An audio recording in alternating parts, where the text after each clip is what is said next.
Hello guys, I am Neetu Nigam and welcome to my channel success with Nigam institute. इससे पहले मैंने संस्कृति चैप्टर्स पे टू द पॉइंट्स वीडियो बनाए थे, उसमें किस प्रकार के क्वेश्चंस आएंगे, इसी का आज पार्ट 2 है। जो संस्कृति के कुछ टॉपिक्स रह गए थे उस पर आज हम लोग बात करेंगे। तो चलिए स्टार्ट करते हैं। संस्कृति प्रसार क्या होता है? इस अवधारणा का सर्वप्रथम प्रयोग रॉल्फ लेंटन द्वारा किया गया था। संस्कृति प्रसार का प्रयोग किसने किया है? Rolf Lenton. लेकिन इस पर महत्वपूर्ण कार्य ग्रेवनर सहित इकरमैन के द्वारा किया गया है। सांस्कृतिक प्रसार वह प्रक्रिया होती है जिसके द्वारा किन्हीं उच्च सांस्कृतिक तत्वों का निम्न सांस्कृतिक तत्वों में प्रत्यक्ष अप्रत्यक्ष प्रसार होता है। नेक्स्ट टॉपिक्स हम देखेंगे इतिहास और इडास, संस्थान और समूल्य। इन दोनों अवधारणाओं का प्रयोग क्रोबर द्वारा अपनी पुस्तक एंथ्रोपोलॉजी में किया गया है। इतिहास और इतिहास का प्रयोग किसने किया है? क्रोबर ने अपनी कौन सी पुस्तक में? एंथ्रोपोलॉजी में किया है। इतिहास का क्या तात्पर्य है? इतिहास का तात्पर्य लक्ष्यों से होता है जो अमूर्त होते हैं, मतलब जो हमें दिखते नहीं हैं, और इसका अर्थ होता है कि क्या करना चाहिए और क्या नहीं करना चाहिए। जबकि इडास का मतलब होता है संसाधन से जो मूर्त माना जाता है। सांस्कृतिक निर्धारणवाद, इस अवधारणा का प्रयोग लेस्ली वाइट के द्वारा किया गया। इनके अनुसार समाज संस्कृति की उपज है एवं समाज की सभी घटनाएं संस्कृतियों की उपज मानी जाती है। इस सिद्धांत में इस बात पर बल देता है कि मानव का व्यक्तित्व और व्यवहार दोनों ही मुख्यतः सांस्कृतिक कारकों से निर्मित होते हैं। स्व संस्कृति स्व जाति केंद्रीयता, इसे समनर द्वारा प्रयोग किया गया था। बाद में गिलेन एंड गिलेन द्वारा भी इसका विस्तृत अध्ययन स्वरूप प्रदान किया गया। यह शब्द ग्रीक भाषा के एथेनस से लिया गया, जिसका अर्थ है राष्ट्र। स्व संस्कृति या जाति या समूह केंद्र वह भावना है जिसके द्वारा एक व्यक्ति अपने समूह के लोगों को दूसरे समूह के लोगों से श्रेष्ठ मानता है और वह समूह एकता को मजबूत बनाए रखता है।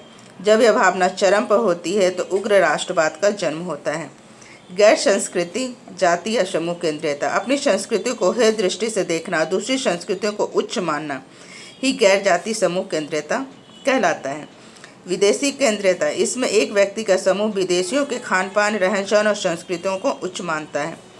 मूल संस्कृति, इसके प्रतिपादक राल्फ लेंटन है। इनके अनुसार एक समाज में सभी व्यक्ति लगभग समान समाजीकरण की प्रक्रिया एवं परंपरा से गुजरते हैं, इसीलिए एक समाज के सदस्यों में समान आदत व्यवहार विकसित हो जाता है, तब इसी को मूल संस्कृति कहा जाता है। आदर्श संस्कृति, समाज जिसे आदर्श मानता है वही आदर्श संस्कृति कहलाती है। वास्तविक संस्कृति, इसके प्रतिपादक राल्फ लेंटन है। वह संस्कृति जो समाज में व्यक्तियों की कल्पनाओं पर नहीं बल्कि वास्तविक व्यवहारों पर आधारित होती है। कल्चर कंस्ट्रक्ट, इस शब्द का प्रयोग राल्फ लेंटन के द्वारा किया गया है। इसका अर्थ है कि एक समाजवादी और मानव शास्त्री एक ही समय पर किसी समाज का अध्ययन कर एक जैसी संस्कृति की व्याख्या करते हैं तो वही कल्चर कंस्ट्रक्ट कहलाता है। संस्कृति के प्रकट और प्रकट तत्व, इसके प्रतिपादक कलखॉन है। स्वायत्त संस्कृति, इसके प्रतिपादक रॉबर्ट राइटफील्ड है। इनके अनुसार विश्व में अनेक ऐसी जनजातीय समूह हैं। प्रकट और प्रकट तत्व, इसके प्रतिपादक कलखॉन है।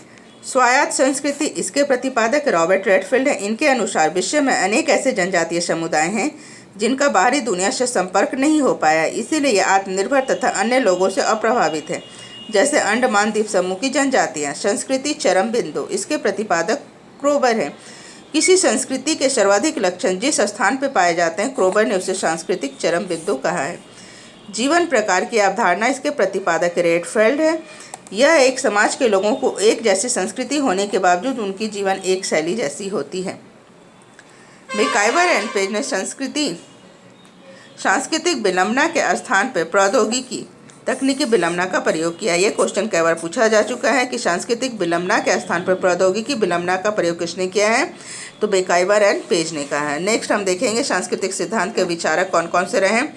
संस्कृति संपर्क का सिद्धांत रेडक्लिफ ब्राउन, विसंस्कृतिकरण मजूमदार, पुनः संस्कृतिकरण डॉक्टर योगेंद्र सिंह, सांस्कृतिक आघात विलियम जे गुडे, सांस्कृतिक अवशेष राइनहार्ट एंड वेलिंगटन, संस्कृति विकल्प राल्फ लेंटन, संस्कृति केंद्र हर्स्कोविट्ज, संस्कृति सामग्री पार्सन, संस्कृति त्वरण हेड, संस्कृति चक्र शैरोकिन और संस्कृति ले ऑपलर ने बताया है। संस्कृति के आवश्यक तत्वों को जानेंगे। जॉनसन ने संस्कृति के 4 तत्व बताए हैं: ज्ञान, विश्वास, मूल्य एवं मापदंड और संकेत। मेटा स्पेंसर ने 6 तत्व बताए हैं: प्रतीक, मूल्य, मापदंड, लोक साहित्य, कानून एंड विचारधारा। संस्कृति के प्रकार। क्रोवर के अनुसार संस्कृति के 2 प्रकार होते हैं: क्षेत्रीय प्रकार और सार्वभौमिक प्रकार। इस प्रकार के क्वेश्चन पूछे जाते हैं कि क्षेत्रीय संस्कृति और सार्वभौमिक संस्कृति का वर्णन किसने किया है, तो क्रोवर ने किया है।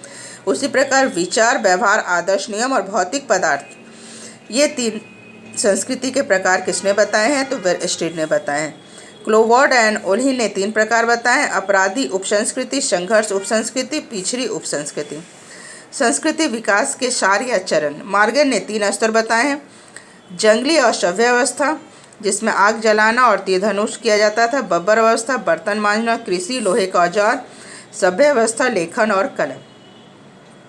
कई बार इससे यह क्वेश्चन पूछा जाता है कि मॉर्गन ने जो 3 स्तर बताए उसको सही क्रम में लिखे। ये क्रम, पहला क्रम है जंगली, दूसरा बब्बर अवस्था, तीसरा सभ्य अवस्था, तो इसको सही क्रम में लिखने का भी एक क्वेश्चन आता है। स्पेंसर ने 4 स्तर बताए: शिकारी संग्राहक अवस्था, कृषि अवस्था, पशुपालन और औद्योगिक समाज।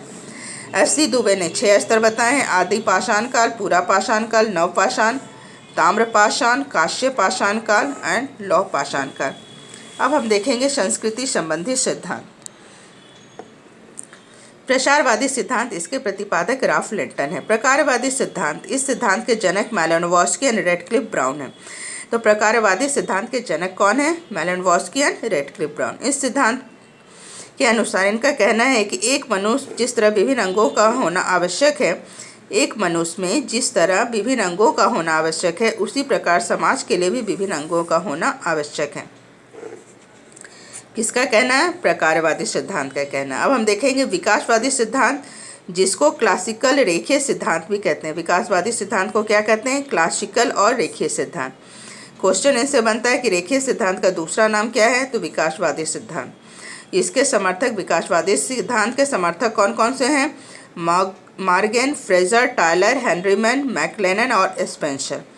इससे ये भी क्वेश्चन पूछा जा सकता है स्पेंसर ने किस प्रकार का सिद्धांत दिया है? तो स्पेंसर ने रेखीय सिद्धांत दिया है या फिर विकासवादी सिद्धांत दिया है। इस सिद्धांत के अनुसार समाज का विकास सरल से जटिल की ओर होता है। इस सिद्धांत को मानने वालों का मानना है कि समाज का विकास सरल से जटिल की ओर होता है। तो रेखीय सिद्धांत किस बात पर जोर देता है? रेखीय सिद्धांत में ये कहा गया है कि समाज का विकास सरल से जटिल की ओर होता है। यह सिद्धांत तुलनात्मक पद्धतियों का भी सहारा लेता है। ये भी क्वेश्चन इससे बनता है कि रेखीय सिद्धांत में किस पद्धति का सहारा लिया गया है, कौन सा सिद्धांत अपनाया गया है? तो तुलनात्मक पद्धतियों को अपनाया गया है रेखीय सिद्धांत में। और कहता है कि समाज का विकास स्वतः धीरे होता है। इसी सिद्धांत को बताते हुए मॉर्गन ने जंगली, बब्बर और सभ्य की बात कही है। वही टायलर ने आत्मवाद, बहुदेववाद और एकेश्वरवाद की बात कही है। इससे यह भी क्वेश्चन बनता है कि मॉर्गन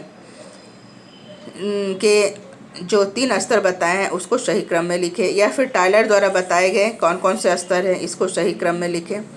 संस्कृति के अध्ययन की परंपरा फ्रेंच बॉश से शुरू हुई थी। मैलिनोवस्की संस्कृति बहुलवाद में विश्वास करते हैं। मैलिनोवस्की संस्कृति के एकल बहुलवाद में, यानी एक से ज़्यादा बहुलवाद में विश्वास करते हैं। समनर ने संस्कृति परिवर्तन के लिए 3 कारक महत्वपूर्ण माने हैं। संस्कृति का 100% हस्तांतरण संभव है, बाह्य दशाओं में परिवर्तन, और तीसरा अनुकूलन के प्रयत्न में अंतर। समाजवादी और उनकी पत्रिका हम ये जानेंगे। Culture sociology, Gillin and Gillin की लिखी पत्रिका है। Culture and society, Merrill Andreski and the social structure of the value, R.K. Mukherjee की पुस्तक। ये क्वेश्चन कई बार डिफरेंट एग्जामों में पूछा जा चुका है कि सोशल स्ट्रक्चर ऑफ वैल्यू किसकी पुस्तक है? तो R.K. मुखर्जी की पुस्तक है। अब हम जानेंगे कि सभ्यता और संस्कृति में क्या अंतर है। सामान्य अर्थ में संस्कृति और सभ्यता को समान अर्थों में प्रयोग किया जाता है, जैसा कि ऑगवन एंड मैलिनोवस्की आदि ने किया है। लेकिन कुछ विचारक सभ्यता और संस्कृति को अलग अलग मानते हैं, जैसे मॉर्गन सभ्यता को संस्कृति के विकास से उच्च मानते हैं। उसी प्रकार फ्रेंच बॉयज ने भी कहा है कि आदिकालीन समाज में संस्कृति होती है लेकिन सभ्यताएं नहीं। लेकिन इस विचारकों ने सभ्यता को स्पष्ट नहीं किया, इसलिए यह कहना कठिन है कि संस्कृति पहले और सभ्यता बाद में विकसित हुई। अर्थात सभी समाजों में सभ्यता और संस्कृति साथ साथ विद्यमान रहती है। इसीलिए मैकाइवर और पेज ने कहा है कि संस्कृति वह है जो हम हैं और सभ्यता वह है जो हम अपने पास रखना चाहते हैं। ये क्वेश्चंस भी बनते हैं कि ये वर्ड किसने कहे हैं और जिसका उपयोग करते हैं। उसी प्रकार मैथ्यू ऑरल का कहना है संस्कृति हृदय की आंतरिक प्रकृति है और सभ्यता बाह्य स्वरूप। अब हम जानेंगे कि सभ्यता की विशेषताएं क्या होती है। सभ्यता में मानव निर्मित भौतिक वस्तुएं सम्मिलित होती है। सभ्यता मूर्त होती है अर्थात जिसको हम देख सकते हैं, जो सामान मनुष्य द्वारा बनाई जाती है, जैसे फ्रिज, टीवी, ये सारे जो है आपके भौतिक वस्तुएं होती है और जिसे हम देख सकते हैं वो सभ्यता होती है। यह मानवीय आवश्यकताओं की पूर्ति का साधन होती है। सभ्यता संस्कृति का विकास का उच्च स्तर है। सभ्यता का संबंध बाहरी आचरण और परिस्थितियों से होता है और सभ्यता परिवर्तनशील होती है। नेक्स्ट हम देखेंगे सभ्यता और संस्कृति में क्या अंतर है। मैकाइवर और पेज ने निम्न अंतर बताया। सभ्यता की माप संभव है लेकिन संस्कृतियों की नहीं। सभ्यता सदैव आगे बढ़ती है किंतु संस्कृतियाँ नहीं। सभ्यताओं का हस्तांतरण प्रयत्न किए बिना होता है परंतु संस्कृतियों का नहीं। सभ्यताओं को बिना किसी परिवर्तन के ग्रहण किया जा सकता है किंतु संस्कृति को नहीं। संस्कृति साध्य है जबकि सभ्यता साधन। संस्कृति में परिवर्तन और सुधार संस्कृति की अपेक्षा सरल है। अब हम जानेंगे कि सभ्यता और संस्कृति में क्या संबंध है। मैकाइवर और पेज ने निम्न संबंध बताए हैं। सभ्यता संस्कृति की वाहक होती है। सभ्यता संस्कृति का पर्यावरण है। संस्कृति सभ्यता की दिशा को प्रभावित करती है और सभ्यता सांस्कृतिक क्रियाओं की अभिव्यक्ति का माध्यम है। तो आज के लिए इतना ही। ये संस्कृति चैप्टर कंप्लीट हो जाता है तो इसके MCQ आज ये कंप्लीट हो चुका है, तो इसके MCQ नेक्स्ट वीडियो में मैं लेकर आऊँगी, जिसे आप देखना ना भूलें। और इसी प्रकार की एजुकेशनल वीडियो के लिए हमारे चैनल पर बने रहें और प्लीज़ हमारे चैनल को लाइक कीजिए, सब्सक्राइब कीजिए एंड शेयर कीजिए। Thank you.